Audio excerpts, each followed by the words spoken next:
యొక్క దృష్టి ఎంత ప్రభావం చూపిస్తుందో బైబిల్లో దేవుడు రాయించాడు.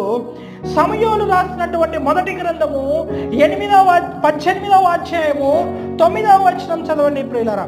సమూయేలు రాసినటువంటి మొదటి గ్రంథము 18వ అధ్యాయము 9వ వచనం.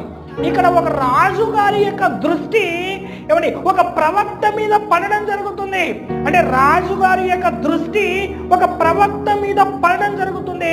ఆ ప్రవక్త మీద ప్రభావం చూపించిందా లేదా ఆ రాజు యొక్క దృష్టికి దిష్టి పెట్టాలా అనేటువంటిది మనం ఆలోచన చేస్తే ప్రియులారా, సమూయేలు రాసినటువంటి మొదటి గ్రంథము 18వ అధ్యాయం 9వ వచనం. కాబట్టి నాటి నుండి సౌలు దావీదు మీదికి విషపు చూపు నిలిపెను అని అంటున్నాడు. అంటే చూపు ఎలాంటిదట?